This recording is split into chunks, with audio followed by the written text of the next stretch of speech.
राजकारणाचं लक्ष लागलेल्या बीड विधानसभा मतदारसंघामध्ये क्षीरसागर बंधूंना तगडी फाईट देत असताना या ठिकाणी ज्योती मेटे मैदानात आहेत आणि ताई माझ्यासोबत. ताई, प्रचार कशा पद्धतीने सुरू आहे आणि नेमका प्रतिसाद कसा मिळतोय? प्रचार आमचा गेले 2 दिवस झाला सुरू आहे. प्रत्यक्ष संपर्कावर आम्ही भर दिलेला आहे आणि आम्हाला अतिशय चांगला प्रतिसाद मिळत आहे. म्हणजे एकाच वेळी ग्रामीण भागात आणि शहरी भागात देखील आम्हाला चांगला प्रतिसाद मिळत आहे. लोकांमध्ये चीड कुठल्या गोष्टीची आहे का? ते गेल्या अनेक वर्षापासून क्षीरसागरांचा हा बालेकिल्ला समजला जायचा, अनेक वर्षाची सत्ता आहे त्यांच्या. नेमका चीड लोकांमध्ये चीड 2 मुद्द्यांवरती प्रामुख्याने दिसून येते. लोकप्रतिनिधींनी गेल्या म्हणजे मागील 10 वर्षामध्ये न ठेवलेला जनसंपर्क आणि न केलेली विकास कामे. म्हणजे एक छोटंसं उदाहरण सांगते. काल एका तांड्यावर होते, तिथल्या महिला अगदी पोटतिडकीने सांगत होत्या आम्हाला आणि त्यांच्या त्या मुद्द्यांवरून लक्षात येत होतं की लोकप्रतिनिधी त्यांच्याकडे फिरकलेलेच नाही आहेत. त्यामुळे हे 2 मुद्दे जवळपास थोड्याफार फरकाने सगळीकडे सारखेच आढळून येतात की त्या लोकप्रतिनिधींनी म्हणजे आमदारांनी 2014 पासून ते 24पर्यंत 2 त्यांनी लोकप्रतिनिधी अनुभवलेले आहेत. दोघांचाही नसलेला जनसंपर्क आणि कसलीही विकास कामे केलेली नसणे. मात्र यामध्ये जर आपण बघितलं तर आज शरद पवारांची सभा बीडमध्ये होते. यामध्ये पवार मुक्कामी देखील थांबतात. याच्याकडे कसं पाहता आणि एकंदरीतच बीड विधानसभा मतदारसंघाचं जे राजकारणाचं चित्र आहे ते कशा पद्धतीने वाटतं? बीड विधानसभा मतदारसंघातील राजकारणाचे चित्र तर निश्चितच आव्हानात्मक आहे, परंतु ते आपल्याला विकासाच्या दृष्टिकोनातूनच विचारात घ्यावं लागणार आहे. कारण गेली काही वर्ष म्हणजे विकास काय असतो हे इथल्या जनतेने अनुभवलेलंच नाही आहे. To be more specific, Beed शहरातले मुद्दे घ्या तुम्ही.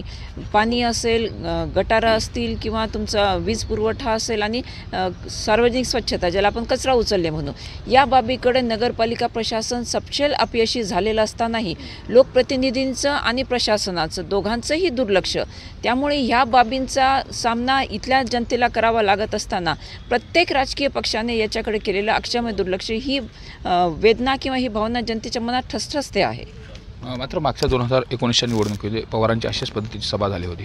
तर आता पवारांनी नेमक्या कुठल्या गोष्टीचं या ठिकाणी आल्यानंतर पाहायला पाहिजेत की आता 5 वर्ष मागच्या कालावधीमधले गेले होते आणि तुम्ही देखील पवार साहेबांकडे प्रवेश केला गेला होता, पण मात्र तिकिटाचा जो विषय झाला असेल, मात्र पवार साहेबांनी इथं कुठल्या गोष्टी पाहायला पाहिजेत, आता विचारायला पाहिजे? निश्चितच मी आपल्याला हेच सांगते आहे की लोकप्रतिनिधींना निवडून दिल्यानंतर मग तो ग्रामीण भाग असेल अगर शहरी भाग असेल, लोकांच्या तिथल्या किमान सोयी सुविधा मिळाव्यात हीच अपेक्षा असते. अपेक्षा म्हणण्यापेक्षा त्यांना तर मिळण्याचा अधिकार आहे.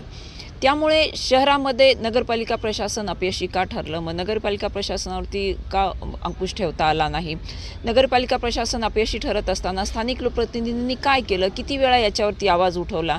आणि नुसतं आवाज उठवून उपयोगाचं नसतं. म्हणजे लोकप्रतिनिधी आहात तुम्ही तर त्या समस्यांची शेवटपर्यंत तड लावणे आणि जनसामान्यांना आवश्यक असणाऱ्या बाबींचा पुरवठा होणे ही पाहण्याची घटनादत्त जबाबदारी लोकप्रतिनिधींची आहे. ती त्यांनी कितपत पार पाडली आहे.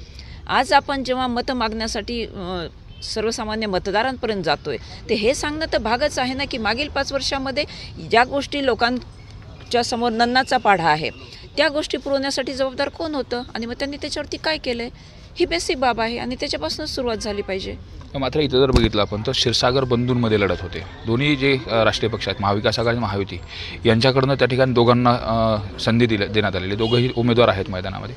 मात्र हे दोघांच्या लढतीकडे कसं पाहता आणि एकंदरीत तुम्ही त्यामध्ये त्यांना टक्कर देत आहे? आता या अगोदर जर बघितलं तर जनसंदीप क्षीरसागर आमदार होते, त्या अगोदर जयदत्त क्षीरसागर आमदार होते आणि आता परत योगेश क्षीरसागरांच्या महायुतीमधून त्यांना देखील संधी दिली. म्हणजे हे नेमकं कसं चालू आहे या दोघांचं क्षीरसागर कुटुंबाच्या? नाही, एक लक्षात घेतलं पाहिजे आपण, राजकारण करण्याचा सगळ्यांनाच अधिकार आहे, तो त्यांनी करावाही. परंतु गेली अनेक वर्ष या कुटुंबामध्ये आलटून पालटून सत्तेची पदं आहेत, मग ती कोणतीही का असेनात.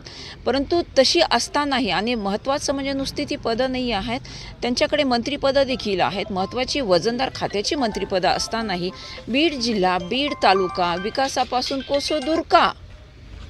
हे असं असताना मग विकास कुणाचा झाला, नेमका कुटुंबाचा झाला आहे, व्यक्तिगत झाला आहे का कुणाचा झाला आहे, हा प्रश्न सगळ्यांच्या समोर सतावतो आहे ना.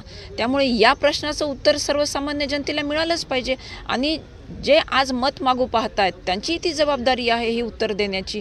ती उत्तरं देऊनच त्यांनी ती मतं मागावीत.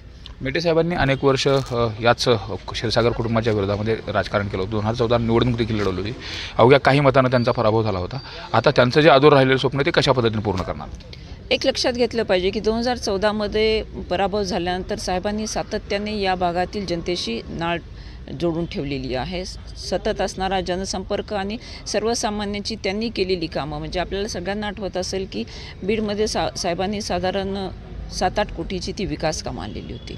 साहेबांच्या पश्चातही जवळपास आम्ही आत्ता म्हणजे रिसेंटली शहरामध्ये जी विकास कामं केलेली आहेत, सिमेंट रस्त्याची असतील, यापूर्वी केलेली असतील, ही सगळी त्यांनी विधान परिषदेचे सदस्य असताना देखील केलेली आहेत.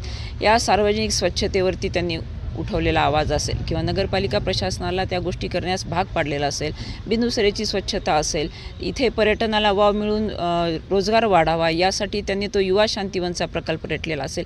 या सगळ्या गोष्टी त्यांनी एक बीडचा सर्वांगीण विकास व्हावा या दूरदृष्टीतून केलेल्या होत्या आणि त्यांच्या पश्चात याचा कुणीही पाठपुरावा केला नाही. ही स्थानिक लोकप्रतिनिधीची पण जबाबदारी आहे ना. विकासात अडसर येत होते विकासात. निश्चितच विकासात सातत्याने अडसर आणले गेले. म्हणजे नगरपालिकेमध्ये साहेबांनी एखादा विकास निधी आणायचा, नगरपालिका प्रशासनाने तिथे ना हरकतच द्यायची नाही. एक साधा मुद्दा आहे महिलांसाठीच्या स्वच्छतागृहाचा. महिलांसाठी स्वच्छतागृह या अख्ख्या बीड शहरामध्ये एखादं सार्वजनिक स्वच्छतागृह नसावं याच्या इतकी लाजिरवाणी शोचनीय बाब कुठलीही असू शकत नाही. मग त्याच्यासाठी नगरपालिका प्रशासन जागा उपलब्ध करून देत नाही किंवा NOC देत नाही. या सगळ्या बाबी म्हणजे लोकप्रतिनिधी म्हणून साहेबांनी जो पुढाकार घेतला होता इथल्या विकासासाठी, तिथे प्रत्येक वेळेला तो अडसर आणला गेला, आडकाठी आणली गेली आणि कुठलीही गोष्ट विनाव्यत्यय कशी होणार नाही हेच पाहिलं गेलं आवर्जून. नेमकं आता सामाजिक वातावरण बीडचं जर बघितलं तर यामध्ये कशा पद्धतीने पर्याय देतात? आता एकंदरीत आपण बघितलं बीडमध्ये जाळपोळच्या देखील घटना घडल्या होत्या मराठा आंदोलन चळवळीमध्ये. मात्र आता त्यानंतर ही निवडणूक होते, त्यामुळे ह्या सगळ्या गोष्टीचे जे कांगोरे आहेत, सगळ्या गोष्टीचे अँगल या निवडणुकीला लागलेले असतात. विशेष म्हणजे मनोज जरांगे पाटील यांची भूमिका देखील अत्यंत महत्त्वाची समजली जात होती. मात्र त्यांनी राजकीय भूमिका व्यक्त केली नाही. आता पाठिंबा कोणाला देणार हे अद्यापही त्यांनी सांगितलं नाही. कशा पद्धतीने तुम्हाला अपेक्षा आहे आणि एकंदरीतच या सामाजिक वातावरणामध्ये कसा पर्याय देऊ शकणार आहे? नाही, सामाजिक वातावरण तर मी म्हणेन की कायम सलोख्याचंच राहिलं पाहिजे. हे कुणाच्याही हिताचं नसतं. दूरगामी विचार करता आणि अल्पकालीन विचार करता हे कुणाच्याही हिताचं नसतं. त्यामुळे राजकारण हे केवळ आणि केवळ विकासाच्याच मुद्द्यावर झालं पाहिजे. जे गेली काही वर्ष, आपण अलीकडच्या काळाचा उल्लेख करताय, मी तर म्हणेन की गेली काही वर्ष विकासाच्या मुद्द्यावर झालेलंच नाही आहे. निवडणुका आल्या की सोयीने काही मुद्दे फ्लोट करायचे आणि त्या मुद्द्याभोवती ते सगळं राजकारण फिरतं ठेवायचं, संधी साधून घ्यायची आणि पुन्हा नंतर स्वतःला जे हवं तेच करायचं. असा गेले काही वर्षे ह्या मतदारसंघातला आपल्याला परिपाठ दिसतोय. त्यामुळे ही निवडणूक केवळ आणि केवळ विकासाच्या मुद्द्यावरच झाली पाहिजे असं माझं ठाम मत आहे. मनोज जरांगे पाटलांची भूमिका अद्याप आलेली नाही, काय अपेक्षा असतात? नाही, आता अपेक्षा म्हणून आपल्याला त्यांच्याकडे काही सांगता येणार नाही, कारण ते एक स्वतंत्र व्यक्तिमत्व आहे आणि त्यांना त्यांची भूमिका घेण्याचा पूर्णपणे अधिकार आहे. या होत्या ज्योतिताई मेटे. बीडमध्ये विकासाचं राजकारण घेऊन आम्ही मैदानात उतरलेलो आहोत आणि स्वर्गीय लोकनेते विनायक मेटे यांचं जे काही अपूर्ण राहिलेलं जे स्वप्न आहे ते पूर्ण करण्याच्या अनुषंगाने मैदानात आहेत. गेल्या अनेक वर्ष ज्यांच्याकडं सत्ता होती त्यांनी विकासाचं कुठलंही काम केलं नाही. फक्त ऐनवेळी निवडणुकीच्या टायमाला फक्त गाजावाजा केला, मात्र प्रत्यक्ष विकास कुठंच झाला नाही असा आरोप देखील क्षीरसागर कुटुंबावरती केला आहे. कॅमेरामन प्रकाश जाधवसोबत सुरेश जाधव, न्यूज 18 लोकमत, बीड. राज्याच्या राजकारणात लक्ष लागलेल्या बीड विधानसभा मतदारसंघामध्ये क्षीरसागर बंधूंना तगडी फाईट देत असताना या ठिकाणी ज्योती मेटे मैदानात आहेत आणि ताई माझ्यासोबत. ताई, प्रचार कशा पद्धतीने सुरू आहे आणि नेमका प्रतिसाद कसा मिळतो? प्रचार आमचा गेले 2 दिवस झाला सुरू आहे. प्रत्यक्ष संपर्कावर आम्ही भर दिलेला आहे आणि आम्हाला अतिशय चांगला प्रतिसाद मिळत आहे. म्हणजे एकाच वेळी ग्रामीण भागात आणि शहरी भागात देखील आम्हाला चांगला प्रतिसाद मिळत आहे. लोकांमध्ये चीड कुठल्या गोष्टीची आहे का? ते गेल्या अनेक वर्षापासून क्षीरसागरांचा हा बालेकिल्ला समजला जायचा, अनेक वर्षाची सत्ता आहे त्यांच्या. नेमका चीड लोकांमध्ये चीड 2 मुद्द्यांवरती प्रामुख्याने दिसून येते. लोकप्रतिनिधींनी गेल्या म्हणजे मागील 10 वर्षामध्ये न ठेवलेला जनसंपर्क आणि न केलेली विकास कामे. म्हणजे एक छोटंसं उदाहरण सांगते. काल एका तांड्यावर होते, तिथल्या महिला अगदी पोटतिडकीनी सांगत होत्या आम्हाला आणि त्यांच्या त्या मुद्द्यांवरून लक्षात येत होतं की लोकप्रतिनिधी त्यांच्याकडे फिरकलेलेच नाही आहेत. त्यामुळे हे 2 मुद्दे जवळपास थोड्याफार फरकाने सगळीकडे सारखेच आढळून येतात की त्या लोकप्रतिनिधींनी म्हणजे आमदारांनी 2014 पासून ते 24पर्यंत 2 त्यांनी लोकप्रतिनिधी अनुभवलेले आहेत. दोघांचाही नसलेला जनसंपर्क आणि कसलीही विकास कामे केलेली नसणे. मात्र यामध्ये जर आपण बघितलं तर आज शरद पवारांची सभा बीडमध्ये होते. यामध्ये पवार मुक्कामी देखील थांबतात. याच्याकडे कसं पाहता आणि एकंदरीतच बीड विधानसभा मतदारसंघाचं जे राजकारणाचं चित्र आहे ते कशा पद्धतीने वाटतं? बीड विधानसभा मतदारसंघातील राजकारणाचे चित्र तर निश्चितच आव्हानात्मक आहे, परंतु ते आपल्याला विकासाच्या दृष्टिकोनातूनच विचारात घ्यावं लागणार आहे. कारण गेली काही वर्ष म्हणजे विकास काय असतो हे इथल्या जनतेने अनुभवलेलंच नाही आहे. To be more specific, Beed शहरातले मुद्दे घ्या तुम्ही. पाणी असेल, गटारं असतील किंवा तुमचा वीज पुरवठा असेल आणि सार्वजनिक स्वच्छता ज्याला आपण कचरा उचलले म्हणू, या बाबीकडे नगरपालिका प्रशासन सपशेल अपयशी झालेलं असतानाही लोकप्रतिनिधी लोकप्रतिनिधींचं आणि प्रशासनाचं दोघांचंही दुर्लक्ष. त्यामुळे ह्या बाबींचा सामना इथल्या जनतेला करावा लागत असताना प्रत्येक राजकीय पक्षाने याच्याकडे केलेलं अक्षम्य दुर्लक्ष ही वेदना किंवा ही भावना जनतेच्या मनात ठसठसते आहे. मात्र मागच्या 2019च्या निवडणुकीमध्ये पवारांची अशाच पद्धतीची सभा झाली होती.